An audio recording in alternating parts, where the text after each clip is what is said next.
Hey, Hey, Bill. good morning. Hi. Well, hey, Doctors in Demand on a Friday, talking about food because it's good because hopefully everyone's going out to eat and enjoying their weekend, so we can think about that. Today, What should we order? this weekend's Easter weekend, so a lot of people go out. Do more people go out or eat at home? I don't know, but Eat at home. I think most people go to, someone's house and differences and you do like the egg hunt and all that kind of stuff. And then it's Passover weekend too. And then there are people, fasting. There's a lot of religious holidays around this time of year, right? Based on fertility. based on fertility. I So saw my first bunnies today. All the bunnies came out. They're so cute. I wait, saw them real life hopping in bunny. the backyard. Yeah, Oh, they're so cute. I love did them. They're he attack a dog? Kara, when I moved to Japan, and Kara's family, in the kindest way, took my kind of hilarious puppy. She was a French bulldog puppy, and yes, maybe she was like 8 months old when you got her. She was like a baby, and she's so cute. her name was Penny Lane. She passed away, so that's why I'm talking about her in the past. But Kara called me. I was in Japan, and she's in Connecticut. She's like, Penny Lane has been just attacked a bunny, right? Like, didn't Penny Lane go bunny hunting? I was actually thinking about this morning, was not going to bring it up. So Penny Lane and my big dog, they got a bunny and it was a bad scene. It was a really bad scene, but they like teamed up. They loved each other. And Penny was quite an animal. Those French bulldogs are they have a little bit of personality. They're not as easy to train as a lab or a labradoodle. That dog was trouble with a capital That T. dog was Every step of trouble the with way. a capital T. You take Yeah, her on like an hour-long walk, and then she just walk right into your favorite. Well, Kara got a brand new mattress, like a this brand did new happen. mattress for her family. And Penny Lane, she walks Penny Lane, and then Penny Lane just pops right onto the mattress and pees on it, staring at her like, "Whoop, this is mine." That happened. But I didn't tell you. So I said, Hillary, Penny did something not so good today. But I'm not going to tell you about it because I don't want to cause you any stress. But it was very disappointing. Penny did something not good at all. Penny liked the spring in Connecticut. And then she moved to Japan, Tokyo, where there was like just tons of mopeds. And Penny didn't get the memo that you can't jump in front of mopeds. So every time she'd hear a moped, she'd like accelerate and jump in front of the moped, like try to like on the leash. It was the funniest thing. And then the other funny Penny Lane story, and then move on to the topic, is many people in Japan dress their dogs in very fancy outfits. It's quite a thing in Japan, and Mhm. many of the dogs have very fancy strollers and very fancy outfits. And look, because we talked about the other day, like about the Japanese ritual of washing the dog's feet before they go back into the house after they've been outside. I think some people don't want their dogs to even walk on the street, so they're literally in strollers. Like, I can't explain it. I don't really know why dogs need to be in strollers. Really pretty strollers with like pink leather outfits. Anyway, I'm That walking. is so not Penny Lane, though. That was the bunny killer. Like, Penny she was didn't have walking Penny didn't rugged have an dogs. outfit. Penny didn't have an outfit. She Okay, could have had like she would, if she had an outfit, it would have been like a leather boss with like good. studs or something. Cause like Yeah, that's she where was such she trouble. was more Oh, trouble than, and she would have had tattoos or whatever. But yeah. like Penny one day meets, there's a Chihuahua that is, I can't explain it, in a full pink leather outfit with a dress, a leather skirt with a leather vest and a cute little leather collar. And the mom was matching. Wow. They had matching outfits, and she's walking in the park so beautifully. This beautifully dressed Japanese lady with her very beautifully dressed Chihuahua. And Penny's walking this way, and the dog's walking this way. And I'm obviously clueless to like just, I don't know what's happening. And Penny meets the Chihuahua, and Penny puts its chest up like boom, like chest bumps the like little Chihuahua. And the Chihuahua got so scared and like almost flew off the bridge where there was water underneath. And I've never seen anybody. It was such a scene. The lady was like freaking out, and the dog was freaking out. And Penny, you could just be like, you could just see her like, boom. I just got the bitch in the pink leather outfit. Anyway. That dog. I mean, that dog was the sweetest dog ever. She would like fall asleep on you and stuff, but she would do things like that. She had like I don't know. And I remember you telling me, you're like, but she's a bulldog. She's a bully. And I was like, what? This sounds so ridiculous, but kind of you were right. No, they are. A bully. She was trouble. Oh, they're not there to please you. They're there for like comedy, and they just do what they want to do. Yeah, that dog was so interesting. I've never had a dog that was like really hard to train like that. Even a husky is easier to train than a bulldog like that. That was really interesting. Okay, let's go back to our topic because we're just hanging out talking. We should have a phone call and chit chat later on. But anyway, well, it's really cool that you're surrounded. You live in a place where there's bunnies running in the backyard. That's very sweet. And bunnies need to eat organic food. So don't. That's going to be your transition. Okay. I wanted to tell you, I actually talked to someone this morning about this organic food situation because right now food is quite expensive and people are concerned. She had just moved into a new house and, they're doing all the repairs in the new house. And she said, normally food is never budgeted. Food is never anything we think about. We don't have a food budget because, this is how we want to train our patients, right? Like your food is really important.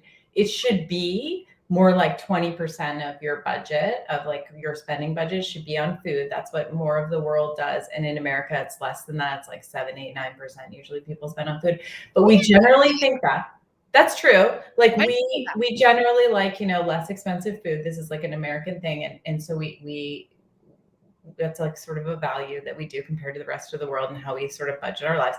Anyway, and so she was saying, but now with this new situation, like, all the home repairs, I'm looking and do I need to buy the limes and lemons that I was talking to her about because she's having allergies, terrible allergies here in Connecticut. Do I need to buy those organic? And she said, my acupuncturist years ago told me I can eat avocados and bananas, not organic. So this is like a thing in our culture that people are talking about and it's real. And I think that today we're trying to bring awareness to the things that you can buy not organic and that you really should buy organic. And so my discussion with her was that I don't want her to keep the peels of the lemon and limes in her water. I want her to just juice them and just put the juice in her water because she also has a little bit of a mold thing. So I don't want her walking around with a right hill with the rinds, in the water. Like I do that, but I don't think she should do that. And I always buy mine organic because I have them every day. Like now I'm having them every day. So for her, I said, if the price on the limes is really high, get the lemons, like look for whatever and get the big bags. And you can get those things at these big box stores. Like you can get them Costco, Sam's Club. They do have those things.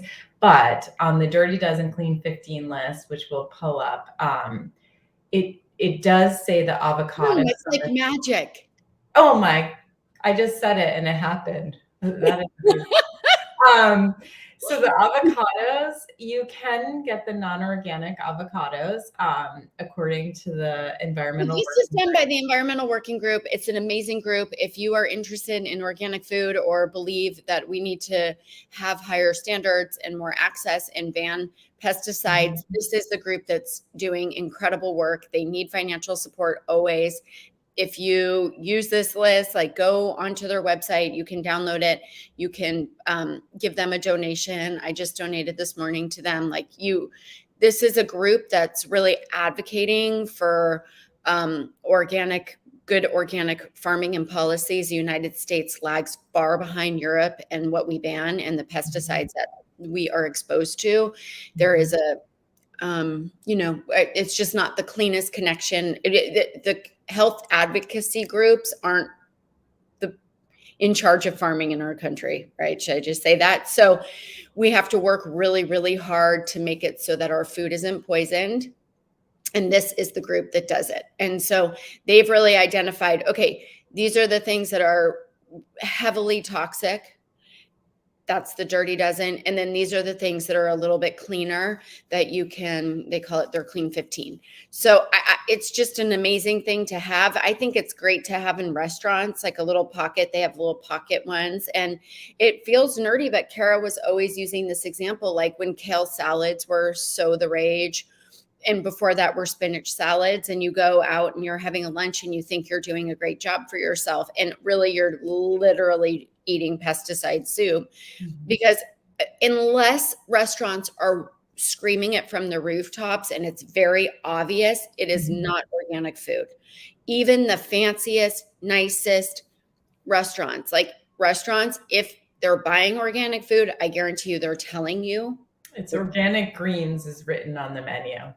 And if it's not, then it's not. And so if you're going to get a spinach salad and you're eating, and often the spinach salad comes with strawberries, they love that move, and so then you've got this, oh my gosh, I'm eating so many nutrients and a rainbow for my lunch, but you are literally getting more toxins than you are nutrients at that point. Yes. And this is a fun fact. I don't think you know this. This is like one rare thing you don't know about me. So when okay, yeah, go ahead. There's a few things. I was thinking about this. So I after my freshman year of college, I just kind of wanted to get away and do yoga and live a healthy lifestyle and like kind of get away from all my partying friends or whatever it was. And so I went to live on a farm, and the farm where we grew our things was on a huge mescaline farm, like all the different greens, and it was organic. Okay, because I thought mescaline was actually a drug. Yeah, it was like mescaline greens kind of thing. It was like, it was like it would have like all the different greens kind of like. Yes, anyway, that wasn't that summer. And you would see, on the farm how when you would like water, because sometimes July would be really hot and we would have to water, and you would see how it just sucked up all the water, and how greens are mostly water. Like people sort of get this idea, but I mean really they mostly are water. So if your pesticides and herbicides and all that are in it, it really is going to just like get right into the cells, and every crunch you have of that salad is going to have some pesticide in it. So it kind of is a big deal how much water are in those types of greens.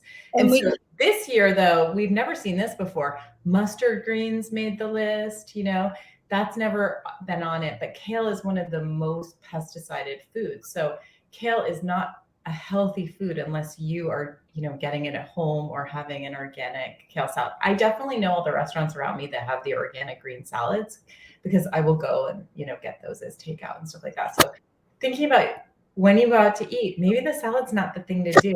And I know Hillary almost had a heart attack a few years ago when I did that out to eat, where I was like, I'm not getting this. She's ordering a salad. I'm like, I'm not getting a salad. I'm getting the pasta as my starter. And she was like, what? Because it was my opportunity, right? It's my opportunity to eat something I wouldn't normally eat at home. And if I'm not going to have the salad, then I want to eat something that I like. So I'll often get the fish. I'll get something I can't cook when I go out. And I don't necessarily have to eat all my vegetables when I'm out, because I'll cook those at home and know they're organic. So I'll take the opportunity to have something that I would never cook or takes a long time to cook. And I just enjoy my meal out, because I know the majority of my food is going to be organic at home. I think one of the real things for pregnant women, for people with young kids, especially feeding kids. I know feeding kids in restaurants can be really challenging, but like a lot of times people will go for a fruit cup, and the fruit cup is like strawberries and blueberries, and just look at the list. I mean, these are some of the most heavily grapes. These are the most heavily sprayed foods. So please try to just make mindful choices in restaurants. It's annoying, but it's really real. These things are more than just, these things are having long-term health issues for people. We believe it's a huge part of it's not we believe. The data show very clearly that pesticide exposure directly impacts sperm health, directly impact fertility. And when you're giving these same pesticides to a person that is this big versus a normal sized person, pound for pound, they're getting so much more exposed. We have to be really conscientious about what we feed our little people. And And as we age, we were talking in our previous show about this like perimenopause, menopause belly that women get, and just this stuckness where people feel like fluid retained. I was watching, I on Instagram or whatever, watch people who live abroad, because I lived abroad and I love being abroad. And there was a woman that was saying that as soon as she lives in France, and as soon as she gets to France, she can eat whatever she wants. She's never bloated from the food in France. Everyone says that. And Italy too. Like, she can eat the bread, she can eat drink the wine. She never gets a hot flash from the wine. She's never bloated from the bread. And so there is something going on in this food supply in the United States. So like ding, ding, ding. And if you see a picture from the beach, like if you just look at beach shots from the 60s or 50s, there is nobody on the beach that is overweight. Like it's just like Slim Jims everywhere. Boop, boop, boop, boop. People are just so slim. People were just so slim. And now people are not slim. People are thick. And I'm myself included. Like we're just thick people. You see occasionally slim people, but very rarely. And that is due to our food supply, what we are eating. There's more corn syrup. There's more. And one of the things that drives me crazy here is like sweet corn. And so they did put an asterisk. So please don't just because corn is on the non-organic list. Corn is one of the most heavily GMO produced foods. So just because it says it there and it says it down on the asterisk, I cannot read that because make sure it's not from GMO sources, but like corn and soy. There are some really crops in the United States that are quite just toxic in general, that food group. And so it's become extraordinarily hard to figure out, what are we supposed to eat, right? Like, what are we supposed to eat if the sea is dirty and there's arsenic in the chicken and there's pesticides in the food, and it becomes a very complex dance and game of what are we supposed to eat to fuel our bodies so that we pull nutrients and minerals out of, because food is our medicine. And so Kara always, yells from the rooftops, find a farmer close to you, find a farmer that's doing permaculture, organic farming, buy their farm shares, buy their farm boxes, see if you have meat purveyors that are local to you. In Northern California, we're really lucky. In Connecticut, you're really lucky. There are movements. There are huge local movements where people are trying to get you food that is good for you. And I love millennials for it. I think the younger generations really get the memo on this. And thank goodness, because their health is really being impacted. We have a hard time sometimes getting 30-year-old women in their 30s pregnant. We're working with really younger women who are having a hard time with fertility. Like, please hear us say it is actually people's fertility has been significantly impacted. Whereas, in our generation, there were less of that. Like, yes, we both have our fertility stories and there were hormone disruptors, but nothing like now. So please, please, please. I think the other strategies, so back to my patient on like, what's a practical thing to do? We have smoothies a lot in my family. I make a smoothie almost every day. And, getting one of those extra freezers that you either have in your garage or in your basement, one of those, they're very inexpensive. You can do it. And going out to the organic farms when things are in season and picking, your raspberry season, your blueberry season, your strawberry season, and freezing all that. It's quite easy. It's fun to do. It gets your family outside.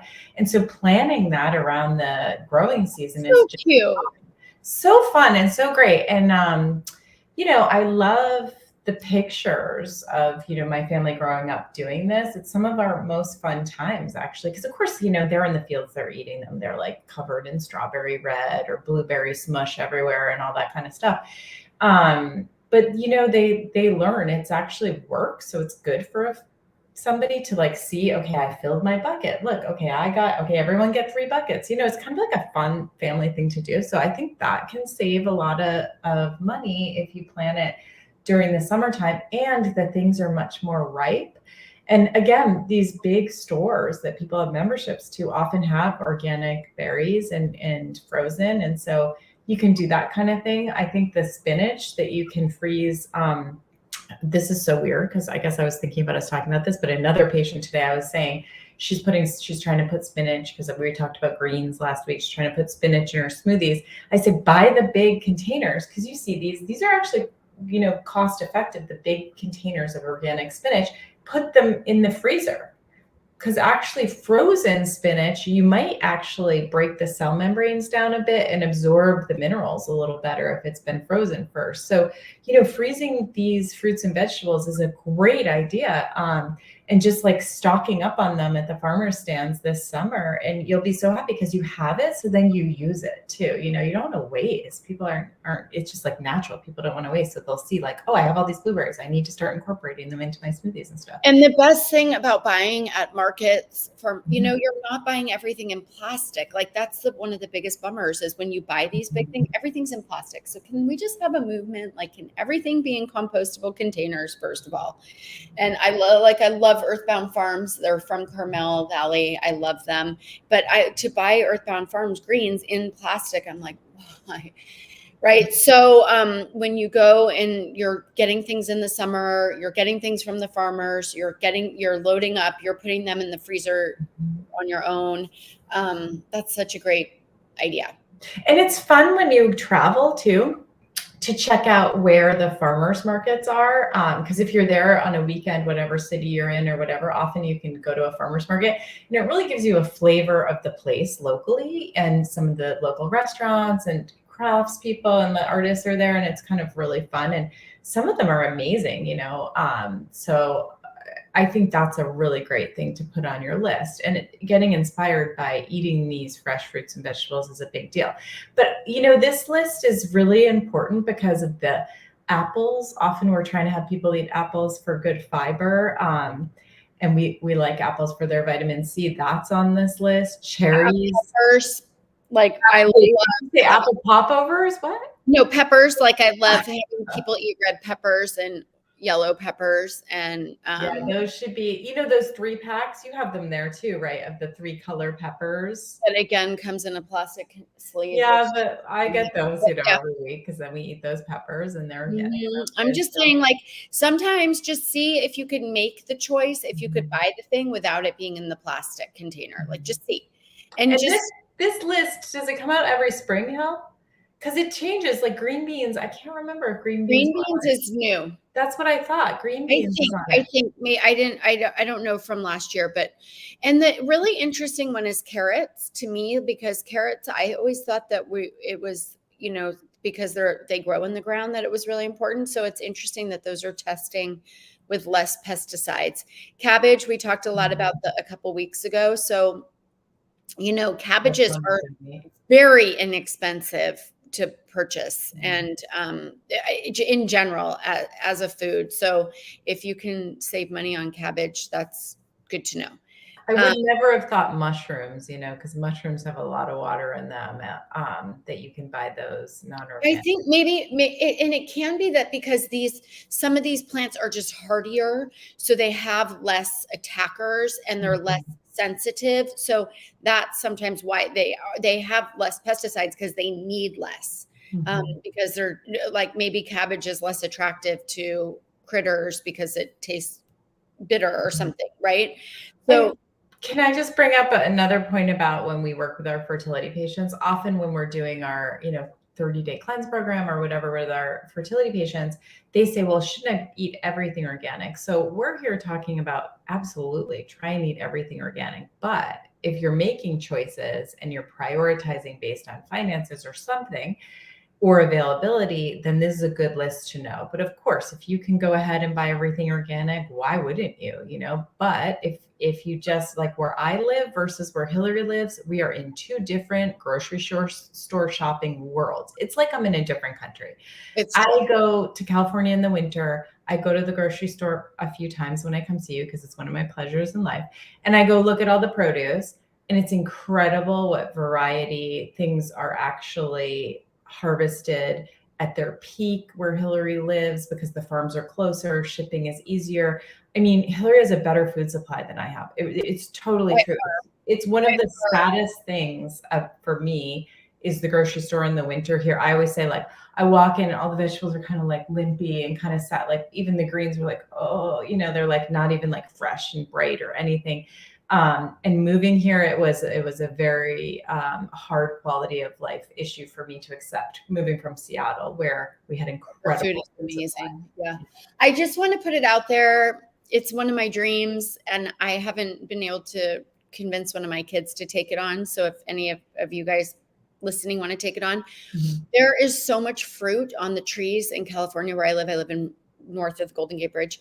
And you can walk and see like a whole massive persimmon tree or a whole massive plum tree. And it was the same when we lived in Seattle, right? Pear trees everywhere. And it's cool. There's this real sense of like, there's just this urban picking. Like you like, there's this really nice thing you could walk and be like, oh, there's like a pear tree and this, like, it just feels like a very, people are kind of eating and picking fruit. It's all that, like in that strips in Seattle, they have a grassy strip in front of the houses. And so many people have planted fruit trees. It's so amazing. It is cool. But here in California, we've got so much citrus, like insane. And sometimes they just sit. Right? Like, or they fall and they're rotting on the ground. And it's fine. I don't blame the owner, but like, can't there be a nonprofit? Like we have such a homelessness situation in San Francisco that's horrifying. Can't we like somehow harvest fruit from fruit trees that are full of vitamin C? And I'm sure homeless people have just straight up scurvy, like if they're not getting good food or, you know, so can't we? People have scurvy. You know, it was a diagnosis like 2 or 3 years ago that came out from the CDC that children are not eating any fruits and vegetables and actually had vitamin C deficiency, which we haven't seen since like very long time. It just wasn't something doctors would even know to look for because children were not eating any fruits or vegetables. So that is totally nuts. I'm just saying, like, can't there just be a nonprofit that like children who run and get fruit from the fruit trees and juice it or something and bring it to people? Like, anyway, if you hear this and think, oh, I can make that happen, do that, please, somebody. Anyway, we can talk about food forever. So I want to just end with this thought of like, the more you know about food and our food supply, the more stressful it can get for people. And then you think you can't eat anything. So there is something to this of just make the best choices you can and don't sweat it. Like, don't worry. Go, like when I was out with Hillary and I'm like, I'm getting the pasta dish because I don't want to eat the gross salad, you know, like just enjoy your food and try and, you know, make better choices when you're at the grocery store and try and kind of strategize thinking like, did I eat enough greens today? It's that kind of thing, but it's definitely not like, oh, I can't eat anything. Sometimes we find ourselves in airports and traveling and strange situations and we just make choices, right? I am running a yoga right now. I'm so excited with my teacher, Bexy Urban, and we're going to feature her coming up on a show.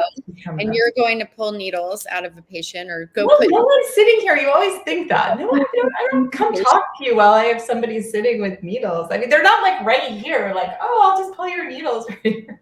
I take a break.